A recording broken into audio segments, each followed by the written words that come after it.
I know a number of people are really looking forward to this talk today because we were in Colorado in the late 60s, and some of us actually heard about what was going on down in Denver, but didn't make it down there. So we're going to get an opportunity to do that. Today we've got Scott Montgomery, who's an associate professor of art history in Denver, and his partner in crime, which is Dan Obarski. Dan has also done a lot of the video work on this, so they're going to talk to us about the tale of the dog, and hopefully where we're going to be able to see this. So, guys? Okay, thanks for having us over. This is really fantastic, and it's great to know that this might touch home for a lot of you. By the way, great organization. It sounds like you did really nice work for Puerto Vallarta. I'm going to try to share this here, and you can tell me when you see this. Perfect. Thanks. Great. So let me kick this off. The way we're going to do this is we have about 8 to 10 slides here. They're very high level. We wanted to give you an overview of what the family dog was. Leave plenty of time for questions and answers because I think that's where most of the action will happen today. So what we did here is we have an 1.5-hour documentary on the Family Dog Denver. So the Family Dog Denver was a watershed music venue that was kind of lost to history, which is why Scott and I got involved and decided to tell the story. It was open for just not even a year, from September 67 to July of 68. It was opened by Barry Fay. You'll remember him, no doubt. It was his first venue, and Chet Helms from the Family Dog Productions, legendary Chet Helms out in San Francisco. The location was unusual and kind of adds to the mystique. It's out there at 1601 West Evans. Those of you in Denver may know where the PT Show Club is. You don't have to raise your hand if you do, but that's where it is in this fairly industrial part of Denver. One of the many remarkable things about the dog was that you had some of the greatest acts of all time playing there. You had Jimi Hendrix, you had the Grateful Dead, you had the Doors, you had Janis Joplin, Cream, the Byrds, any number of astonishing people playing in this 500 person venue. That again, the story somehow was never told and passed on through the recent decades. So it was very compelling when we heard that. Again, and Scott's going to speak to this, you also had those great psychedelic posters that were done for the shows in San Francisco. The greatest artists of the era did posters for the shows, which was remarkable. And then you had a classic cultural conflict between the kind of 1950s Denver and the new 1960s mindset with the hippies. And really the Family Dog was the flashpoint for all of that. So we're going to go through these, give you kind of a high level, and then we'll get to the question and answers. So here on the left, you actually see a current iteration of the building, 1601 West Evans, site of the Family Dog. As Dan said, opened in September of 1967. The poster on the right is by Rick Griffin, who's really considered one of the greatest artists of the psychedelic poster movement that came out of San Francisco. He designed the poster for the opening event, where it says the Family Dog Presents. Notice that's in the largest letters, almost to emphasize that. And it says Big Brother and the Holding Company. That's Janis Joplin's band, as the headliner, with Blue Cheer and Denver's own Eighth Penny Matter opening the show. For more on the concert and the poster, I refer you to the movie. But one little sort of factoid about this poster is where it says Big Brother and the Holding Company. The original drawing exists that says Grateful Dead. So originally the Grateful Dead were supposed to open the family dog at Denver, and they pulled out at the last minute, and the poster was changed, and Janis Joplin and her band came in and righteously inaugurated this rock and roll club. Why don't we go on to the next slide? Now, 2 weeks later, the Grateful Dead did finally make good on the promise to help open Denver's scene up. And they came in and played 2 days at the Family Dog, Friday and Saturday. And then on Sunday, September 24th, 1967, Denver held its own human be-in, somewhat in emulation of the famous San Francisco be-in of January 14th, 1967, that really launched much of the kind of hippie movement on a public level. Well, Denver staged its own with the Grateful Dead, Odetta, Captain Beefheart, a few, and some local bands, other people who are just slipping my mind. But thousands of people attended in City Park. And this was really one of the first coalescing of the counterculture, of the sort of so-called hippie counterculture in Denver. It was not the very first. There was a Love-In the summer of '67, but the Be-In was larger, seemed to have a greater impact, and it was directly associated with the Denver Dog. Why don't we, Dan, I think it's up. There you go.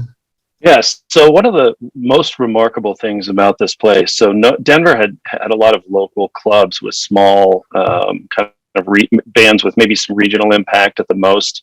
Aside from Harry Tuft over at the Folklore Center, there was really no national music scene to speak of.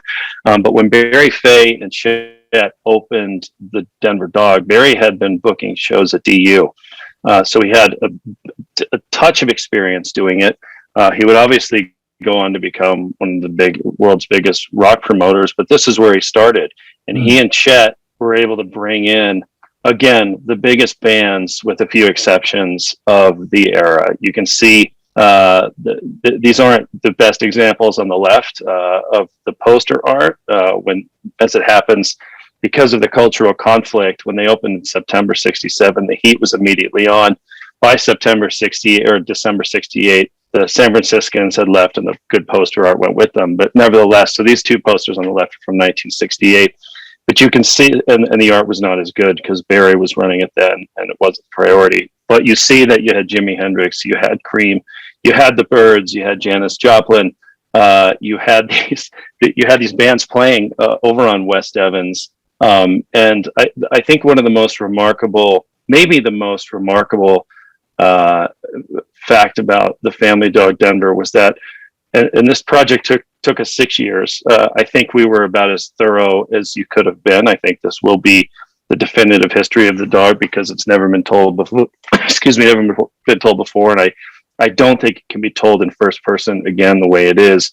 But there are no photos. Well, there's 3 fairly useless photos. So let's just say no photos and no video of any of these bands. There was some talk that perhaps somebody had some photos. Dan Fong was a photographer at the time. Said he had some photos at one point, but that they burned in a fire. Otherwise, this place was a complete mystery, and it remains a complete mystery. And our focus with the film is kind of walking us through the people who were there. It's first person of what this amazing place was like, and what seeing these bands up front, on West Evans was like. Yeah. Can we go back just for a second? You bet. To that one? Dan made a really sort of interesting point about the poster art, which when the San Franciscans are the principal patrons from September to December 31st, 1967, you have sort of, as we'll see shortly, some of the best of the artists of the psychedelic poster movement then thriving in San Francisco were designing posters for Denver. You could see one of those on the right here, the Doors poster that Rick Griffin again designed. This is the final one with the Association of the San Franciscans. And you can see again, hand-drawn lettering, dynamic lettering, and interesting design, where, as Dan pointed out, the 2 on the left show how Denver didn't have its own real poster tradition. This was the art that we produced in Denver, and it really underscores how the San Franciscans, the artists in San Francisco, were at the vanguard of this style. And we can go on to the next slide, but it was really where this art was introduced into Denver for the first time. These posters were made to be distributed and seen not only in San Francisco, but particularly in Denver, bringing psychedelic poster art to the region. The posters are generally characterized by intense color, bold, dynamic line, difficult to read lettering at times, and lots of interesting appropriated imagery, as we can see on these two, which take historic images from the history of art and kind of hop them up on psychedelic colors. Alton Kelly on the left here with this pink and gold iteration of an 18th century painting by Mignon that he found from a postcard. They just pulled postcards and turned them into posters. This poster, incidentally, is connected to the dark events of the family dog's history that Dan alluded to and we'll come to shortly. But when Canned Heat is in town in October of '67, they are arrested on charges of marijuana possession. We have accounts of that in the film that you may find interesting. But this poster marked those Canned Heat shows. The poster on the right is by Bob Schnepf, who didn't produce too many posters, but what he did are kind of knock them out of the park, like this one. This was the Doors' first appearance in Colorado. The first night they actually played at the DU Student Union, and then they played at the Family Dog.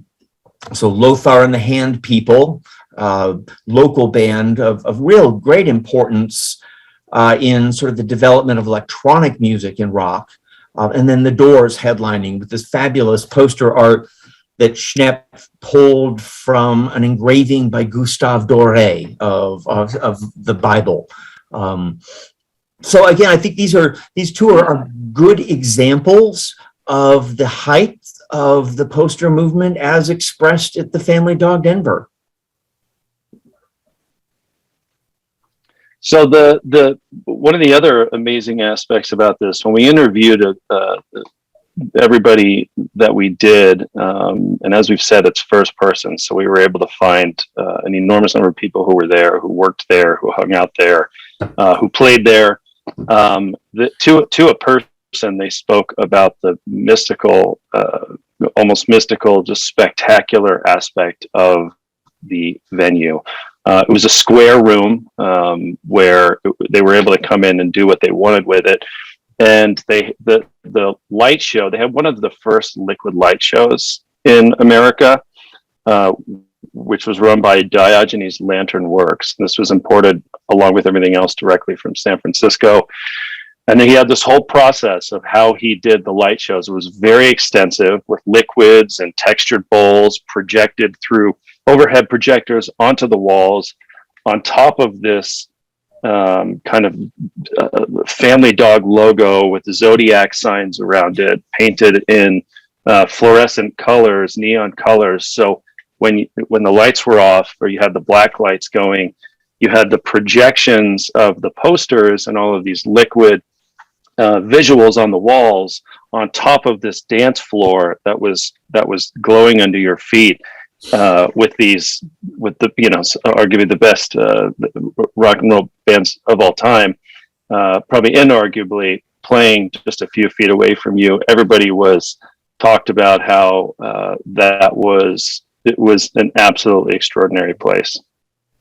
Well, Scott, anything you would add to that?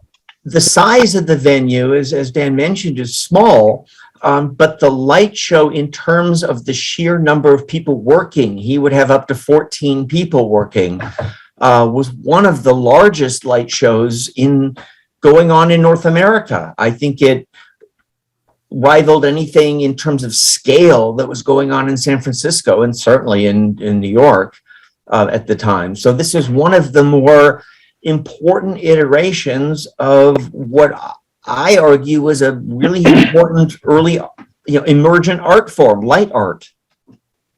And these posters, as long as we've got them up, we use these posters in the film a lot to kind of symbolize the conjunction of San Francisco and Denver, and also the artistry of the posters.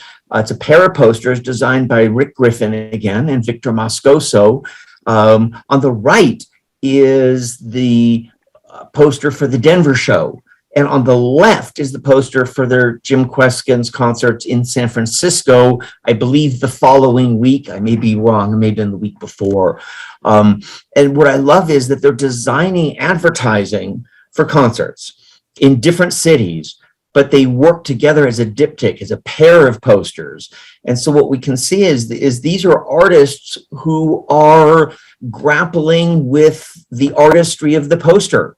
And it's a really significant, in my mind, movement in graphic art and design. But anyway, while we had that poster, I thought. And Scott, do you want to talk us through what's on the bottom left and on the bottom right? How Victor designed the lettering? So if you look on the left one, the San Francisco one, he did beneath the rainbow, where the rainbow hits that those sort of patches of red.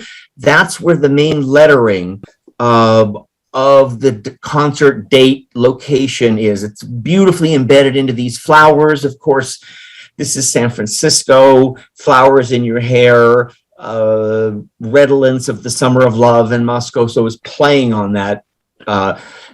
On the right with Denver, they set Denver on fire. It's all in flames, and as Victor says in the film, that they were putting Denver on fire. And I think, as we'll address shortly, there was a lot of conflict with the law in Denver, and it wasn't seen necessarily at the time of this poster's creation as a hippie-friendly environment. The family dog was struggling desperately.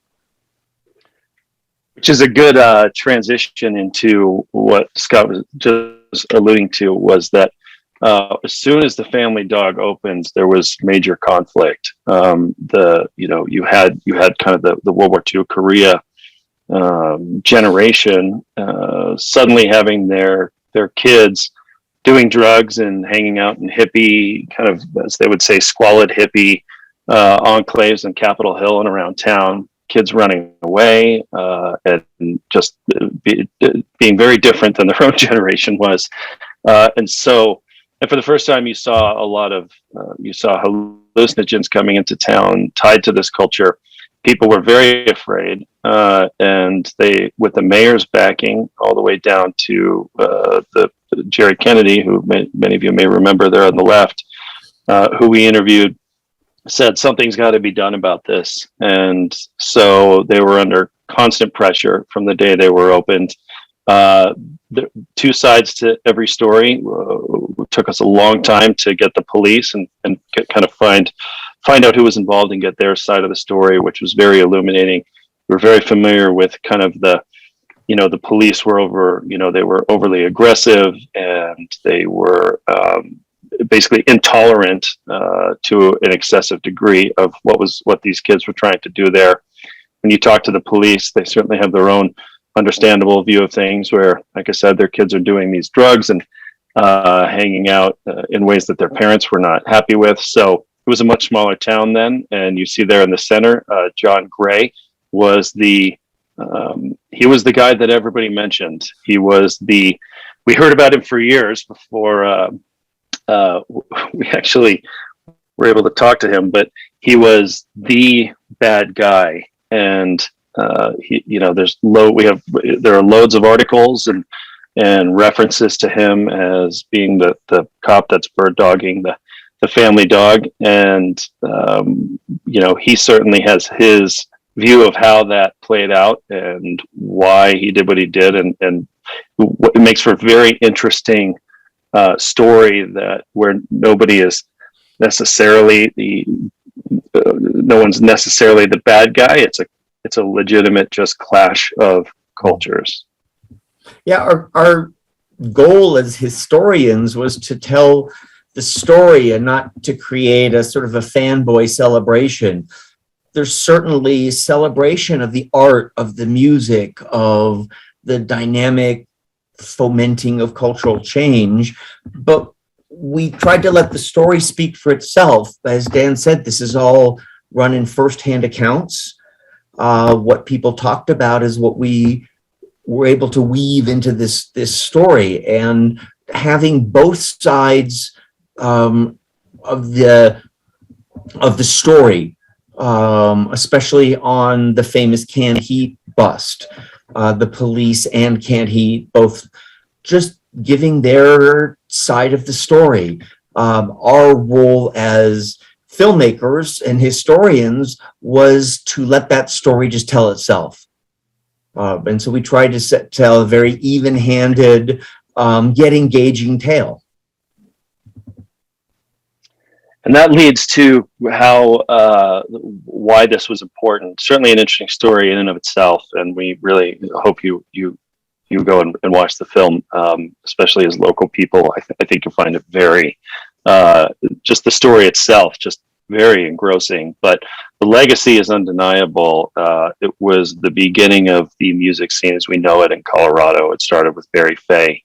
Having the chutzpah to go out to meet with Chet Helms in San Francisco and convince him to, at the height of the San Francisco hippie movement, open up a venue in Denver. And the city, the city has not been the same, I would argue, even culturally since then. And that you can talk about that all day long. Scott, anything you would add to that? No, just that when the dog closed, and the San Franciscans left, Barry Fay really stepped up.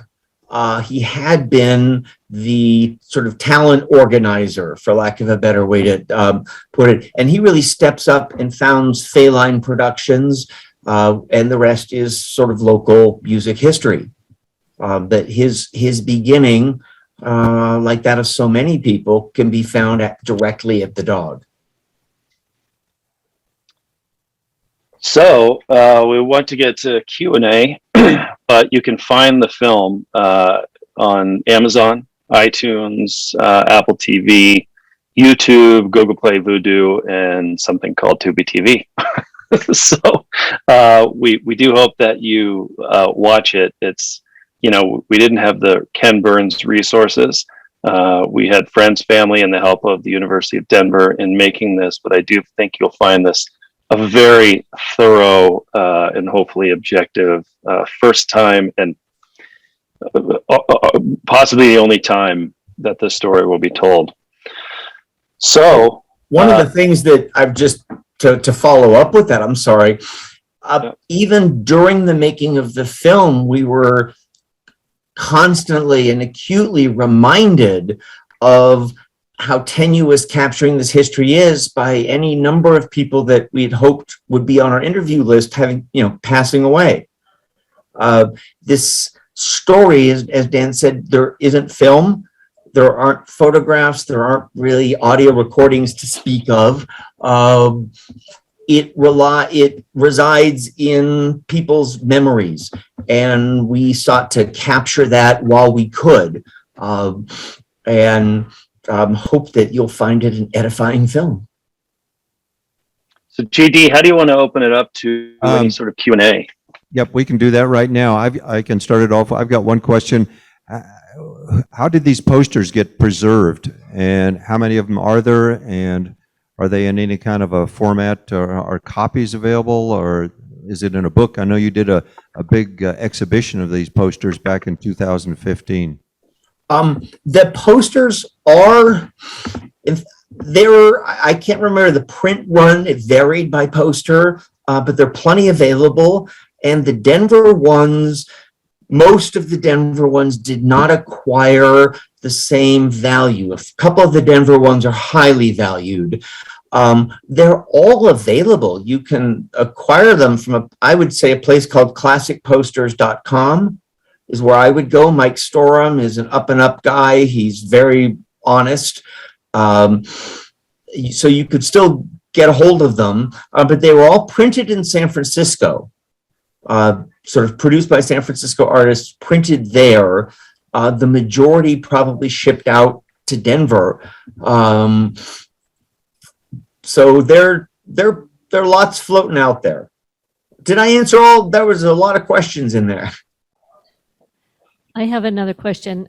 You mentioned that there were no photographs, no films, and it's sort of hard to believe because there were cameras at that time, and so many other kinds of music events prior to that have been documented in some kind of pictorial way. So what is your explanation as to why there are no photographs and film of this particular place and the events there, particularly since it seems to have been so significant?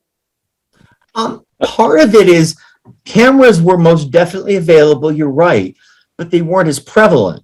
And if you do a lot of research on the counterculture, you start encountering about a dozen photographers, and that ends up being, the ones on sort of on the inside, Jim Marshall and Lisa Law.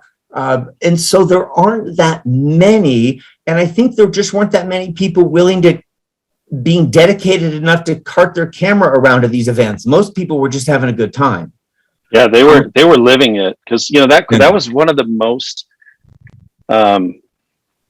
perplexing aspects of this, because we had hoped in the course of doing this film that somebody would come forth with something, and nobody did. And I can say that we were probably because we never heard from anyone, we can be reasonably certain that there is nothing left. Yeah. Another thing that contributes to this is that the place, in doing the research, we found out it seems that inside it was probably tremendously unphotogenic. There's nothing remarkable about the space. When bands were playing, it was all light show, and it was probably dark with bright projections. Probably a challenge for photographers. I wish somebody filmed it. That would have been a better capture. Dan Fong, the photographer, I think, Dan, you mentioned this, did take photographs, but they were stolen many moons ago. We hold out hope that the film might still spark somebody to say, well, I've got that old roll of film, but I don't think it's going to happen. I have a recollection of something I heard a long time ago, and I think it had something to do with Barry Fay. I know it had to do with the Denver music world, but wasn't there a music group who lost the rights to a bunch of their songs because they got arrested in Denver or something like that? If you'd like to, the full story is actually in our movie. Yes, you will. If you have an interest in that aspect of it, you will be very, very satisfied. It's a very dramatic story. It's arguably the dramatic linchpin of the film. That was a short yes answer, but the film will do it for you then. Yeah. Question here on Zoom. Was there any consensus about what might have been the greatest show there? Wow. We heard a lot, very subjective, right? But if we gauge it by who we heard about the most, we heard about the Doors shows the most. Mm-hmm. Just hands down. Interestingly, there were other people we thought we would have heard about, didn't hear about the Grateful Dead. I don't think one person, I don't think we heard anyone talk about the Byrds. We heard people talk about Howlin' Wolf. We heard people talk about Cream, Jimi Hendrix. There's individual stories that stand out from each of the recollections. Whether that makes that show the most important or the most, has the most impact is hard to say. But I would say far and away, right? The Doors, maybe Jimi Hendrix are the ones people talked about the most. And Janis Joplin. And Janis. Probably the third. Those would be the three, which is, there's the 27 Club right there, right? That's the big three, right? Thanks. Yeah. It is. So I have a question. So when I think of venues, and if I would have not known where this was, I would have assumed that this venue would have been somewhere on East Colfax. And right. So can you just kind of speak to how this venue ended up there, which seems kind of like a random spot. And It's cheap. and what was like East Coast Facts like at that point? I mean, was the Ogden and some of those other places still kind of what they are today, or just kind of, can you talk about what the music venue options were at that point, kind of there in the late 60s? There weren't that many. The places that people talk about are the Exodus, clubs like this that are no longer existent, where you could actually hear rock and roll. I think that the Family Dog opened where it did because it was cheap. It was unwanted real estate on the outskirts of town. And I think because in addition to that, because they wanted to kind of be away from things a little bit, they were, back then you were way out there, and whether that helped them elude more scrutiny or not, I guess is up for grabs. But we also have to make sure we mention again Harry Tuft and the Denver Folklore Center. That was the folk scene was happening here, and Bob Dylan had come through, and Peter, Paul, and Mary, and a number of other, I think Joan Baez had come through, and Judy Collins. Like, there was Harry is arguably right there with Barry Fay, even though that scene didn't, blow up the way, rock and roll did. But I would say the Denver Folklore Center was probably the biggest thing happening at the time. Yeah. There's another film waiting to be made about Harry Tuft and the Denver Folklore Center. Somebody should do it. Just because He's still around. Dan's right. It's the other sort of great linchpin of Denver's musical identity, or one of the other great linchpins of. So 1 year, what happened? Well, the San Franciscans left by December 31st of 1967. The Doors' New Year's Eve concert was the last San Francisco promoted one. They left because of the pressures, the police pressures, the conflict. It was just too hot. Barry Fay and the local managers kept the scene going until July, and I think they ran out of money. They ran out of steam. It just ran itself to the ground, and it wasn't too many years after that the entire Family Dog out in San Francisco went belly up too. Hippies aren't entirely famous for running businesses well. And who came out, Barry Fay wasn't a hippie. He was more of a businessman, and he came out ahead on this. Whereas I think the club itself just ran itself to the ground. Well, one last question about, I read quite a bit about Hendrix and the performances. I've got bootlegs of him performing at the college venues and that sort of thing. I have never seen anything about him performing in Denver. Well, it's a very interesting story. So he performed at Regis, and there was an after party at the Family Dog. So he did play Regis College that was put on by Barry Fay. We have some photos that may or may not be. We think they're Hendrix. There's some very bad recording out there of Hendrix playing at Regis. It's almost unlistenable because of the quality of the recording. But they played at Regis, and then they went to the Family Dog for an after party, and that's where the stories of many of the stories come from Jimmy. It was a jam. So he jammed at the Dog and played at the Regis Fieldhouse for his concert. Fantastic. Are there any materials about the Dog down in the Rock and Roll Museum underneath the Red Rocks Theater? There's a little bit there. The display, I've seen enough variation in the display to not know what it looks like right now. I haven't been for a couple years, right? But they did have a wall about stuff on the Dog at one point, and Barry Fay. But have you been recently, Dan? No, but I think this has been a hole. This has been a hole in the entire kind of history, musical history.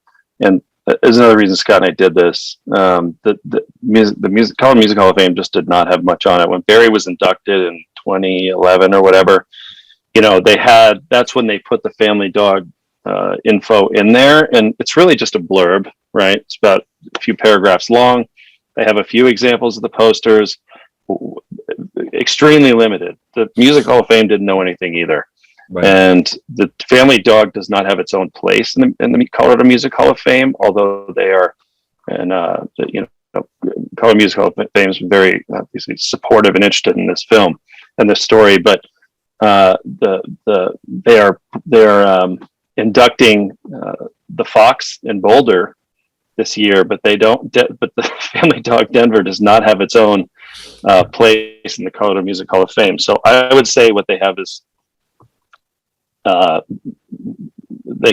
insufficient for its place in history. Yeah. Any plans to make a DVD of this old technology? Not with our distribution deal has it streaming, and there aren't plans to make a DVD at this time. So the only way to see it is streaming. Yeah. Is the building abandoned, and one person wants to know who owns the building? It up until very recently has been PT's strip club, or us. Still is. It still is. It was just recently bought by somebody else, but it's still being run as PT's, right? So it's been in that side of the entertainment industry for decades now, I think. So if anyone needs to go do research, there you go. But yeah, it's same guy owned it. He bought it. So there was a guy named Francis Salazar who owned the building at the time. He was a very he was a wild character in Denver. He was an attorney, and he's the one who leased the space to the family dog. And then he kind of shut everyone out when everything went sideways, and it became his law office for a while.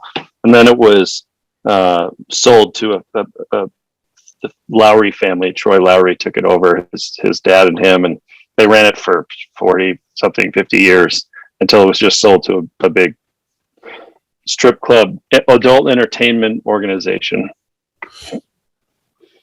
Okay, well, Scott and Dan, thank you so much for joining us. Thanks for having us. And, Thank you. You took us way back. I was growing up in Boulder in junior high school at that time. So great. Well, I hope you enjoy the film. yeah, We really do. we will watch it. It sounds great.